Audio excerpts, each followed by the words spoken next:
They told you Cleopatra seduced Julius Caesar with her beauty. They told you she charmed Marc Antony with her intelligence. They weren't lying, but they weren't telling you everything either. Because there's one piece of technology Cleopatra used that historians whisper about in university hallways but rarely put in textbooks. Something so ahead of its time that when I first read about it in a 2,000-year-old Roman text, I had to read it 3 times to believe it was real. The Romans called her a witch. The Greeks said she possessed dark magic. But Cleopatra wasn't magical. She was a scientist. And what she invented in the royal chambers of Alexandria would make modern engineers blush. This is the story they don't teach you in school. And once you hear it, you'll never think about ancient Egypt the same way again. Let's go back to 48 BC. Alexandria, Egypt. The wealthiest, most advanced city on earth. While most of the world was still figuring out basic plumbing, Alexandria had the great library, 450,000 scrolls containing every secret the ancient world had discovered. And Cleopatra? She wasn't just some pretty face born into royalty. By age 21, she spoke 9 languages. Yes, 9 languages. She studied mathematics, astronomy, medicine, and philosophy. She didn't just rule Egypt, she understood it better than any scholar in her kingdom. But here's what's fascinating. Cleopatra lived in a world where a queen's power wasn't just political. It was personal. If she couldn't produce an heir, she was worthless. If she couldn't satisfy her lovers, they'd find someone who could. And if she couldn't control her own pleasure, she'd never control anything else. So Cleopatra did what any genius would do. She turned her bedroom into a laboratory.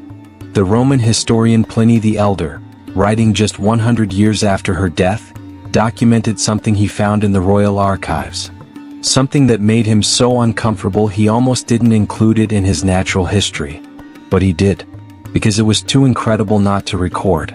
Cleopatra had created what he called, let me translate this carefully from the Latin, a device of gourds filled with the living essence of nature's most industrious creature.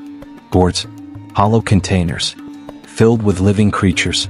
What creature? Bees. Yes, bees. I'm not making this up.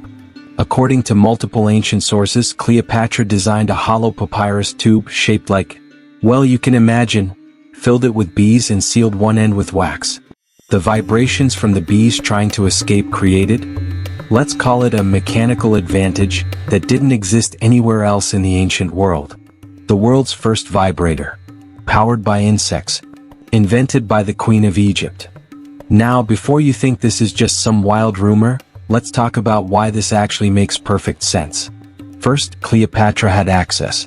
The royal apiaries of Egypt were legendary. Honey was liquid gold, used in medicine, preservation, rituals, and yes, as an aphrodisiac. Cleopatra's palace had beekeepers on staff. She studied their work personally. Ancient texts show she wrote about bee behavior and honey production. Second, she had motivation. You have to understand the pressure she was under. At 18, her father died and left the throne to her and her 10-year-old brother, who she was forced to marry. Yes, you heard that right. Egyptian royalty married their siblings to keep the bloodline pure. But Cleopatra despised her brother. She needed allies. Powerful ones. When Julius Caesar arrived in Alexandria, Cleopatra was 21. Caesar was 52. He'd seen everything, conquered everyone. He was Rome's most powerful man, surrounded by the most beautiful women in the empire. Cleopatra had one shot. One night to make him obsessed with her. To make him choose her over her brother. To secure Egypt's future and her own survival. Do you show up with just your personality? Or do you show up with every advantage you can possibly create? Ancient sources tell us Caesar stayed the night. Then stayed another. Then another. Within weeks, he'd eliminated her brother and declared Cleopatra the sole ruler of Egypt. Within months, she was pregnant with his child. Now, was it just her intellect? Absolutely, that was part of it. Was it political strategy? Of course. But Roman historians kept mentioning something else. Caesar told his advisors that Cleopatra possessed Egyptian secrets that made her unlike any woman in Rome. The poet Lucan, writing about Cleopatra, said she knew the arts of pleasure taught by Nile's ancient wisdom. Another writer, Dio Cassius, said she had devices of satisfaction unknown to Roman women. They couldn't say it directly. The language was too scandalous, but they were all hinting at the same thing. And look, let's be honest about the engineering here. This wasn't crude. Cleopatra was a scientist. The papyrus had to be shaped precisely. The bees had to be the right species, docile enough not to sting through the wax, but active enough to create continuous vibration. The wax seal had to be airtight but thin enough to transfer the sensation. This was biomechanical engineering in 48 BC. 2,000 years before electricity. 2,000 years before anyone else would think of anything similar. But here's where it gets even more interesting.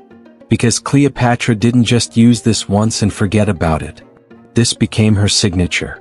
4 years after Caesar, he's assassinated in Rome. Cleopatra is alone again, Egypt surrounded by enemies. And then Marc Antony arrives, Rome's second most powerful man, younger than Caesar, famously charming, and according to historians, a man who'd betted half the knob. Antony wasn't some desperate politician. He was a playboy with options. But Cleopatra invited him to her palace, and within days ancient sources say he was bewitched and enslaved by Egyptian sorcery. That word, enslaved, appears in at least 4 different Roman texts about Antony and Cleopatra. Roman writers couldn't understand how a Greek-speaking Egyptian queen could make a Roman general abandon his duties, his reputation, his entire political future. But Cleopatra understood something that wouldn't be scientifically proven until the 20th century. Pleasure creates chemical bonds. Oxytocin, dopamine, serotonin. Every time you experience intense pleasure with someone, your brain literally wires itself to crave them more. Cleopatra was creating addiction. Not through drugs. Not through magic.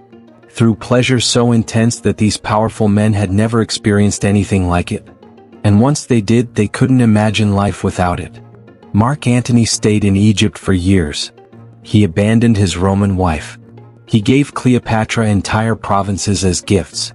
He declared her sons would be kings. Roman senators were sending him desperate letters. What happened to you? Come back to Rome. And he'd just stay in Alexandria.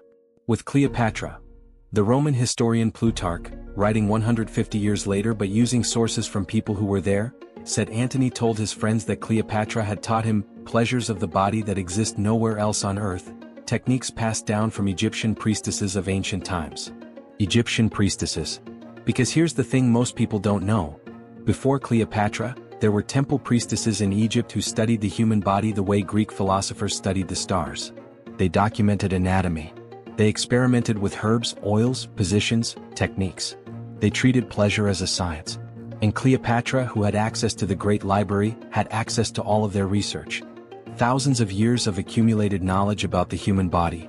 She didn't invent everything from scratch. She inherited a tradition, and then she innovated on it. That's what makes this story so powerful. This wasn't some random weird moment in history. This was a queen using every tool at her disposal, including pleasure, including innovation, including technology that wouldn't exist again for 2,000 years, to survive in a world that wanted her dead. So why don't we talk about this in history class? After Cleopatra and Marc Antony died, double suicide as you probably know, Rome took over Egypt completely. And Octavian, who became Emperor Augustus, had a problem. Cleopatra had made his enemies obsessed with her. She'd nearly destroyed Rome's stability. She'd proven that a foreign queen could seduce Rome's greatest generals. So Octavian launched a propaganda campaign. He couldn't say Cleopatra was brilliant and used science and innovation to create political power. That would make her sound too competent, too threatening, too much like someone future women might admire. Instead, he called her a witch, a seductress who used dark magic and Eastern evil to corrupt good Roman men. He made her sexuality sound like a weapon of foreign sorcery, not human ingenuity. And that image stuck for 2,000 years. Renaissance painters showed her as an exotic temptress with a snake. Hollywood showed her as Elizabeth Taylor in elaborate costumes. Everyone focused on her beauty, her drama, her tragic death. Nobody talked about the fact that she was an engineer. It wasn't until the 20th century, when historians started translating obscure Roman texts more carefully, that scholars were like, wait. Did Pliny the Elder just describe a vibrator? Did Dio Cassius just document ancient sex toys? And even then, academics were uncomfortable. There are scholarly articles about this with titles like Mechanical Devices in Greco-Roman Intimate Practices, where they talk around the subject for pages before finally admitting what the sources clearly say. Because we're uncomfortable with the idea that ancient people, especially ancient women, thought about pleasure scientifically. We want to believe that sexual innovation is modern, that people in the past were somehow more pure, more innocent, more repressed. But Cleopatra proves that's wrong. She was just as curious, just as inventive, just as determined to understand and control her own body as anyone alive today. She just had to do it with bees instead of batteries. So what do we do with this information? I think the real story here isn't just ancient queen invented a sex toy. The real story is about how we've systematically erased women's intellectual contributions to history whenever those contributions involve the body, pleasure, or sexuality. Cleopatra wasn't just a seductress. She was a chemist, an engineer, a physician. She wrote books, now lost, about cosmetics, medicine, and weights and measures. She ran one of the most advanced scientific institutions in the ancient world. But because part of her genius involved understanding pleasure, her own and others, we reduced her to a stereotype. We made her story about the men she seduced rather than the empire she governed. We talked about her death instead of her life. When the great library of Alexandria burned, we lost almost everything. Cleopatra's writings? Gone. The research of Egyptian priestesses? Gone. Thousands of years of medical and scientific knowledge about the human body? Destroyed. And maybe that was intentional. Maybe Rome didn't just want to conquer Egypt. Maybe they wanted to erase the evidence that women could be scientists, inventors, leaders who used every form of knowledge, including knowledge about pleasure, as a tool of power. But they didn't completely succeed, because little fragments survived. Weird lines in Pliny's Natural History. Awkward passages in Plutarch. Offhand comments from Roman poets who couldn't quite bring themselves to say what they meant. And when you put those fragments together, you get a picture of a woman who refused to be limited by anyone's expectations, who used science, strategy, and yes, sexuality, to protect her country and herself in a world that wanted her gone. So the next time someone tells you Cleopatra was just a seductress who used her beauty to manipulate men, you can tell them the truth. She was a genius who understood that power comes from knowledge, who invented technology 2,000 years ahead of her time, who studied the human body the way other rulers studied warfare. She didn't seduce Caesar and Antony with magic. She seduced them with science. And when Rome wrote her out of history, they didn't erase a temptress. They erased an inventor. They tried to erase her from history. But they couldn't erase the question she left behind. What would you do if you weren't afraid of your own desire? That's the real forbidden knowledge. If this made you see history differently, there's more where this came from. Next week, another Roman emperor. Subscribe so you don't miss it. And leave a comment. What historical figure do you want me to cover next?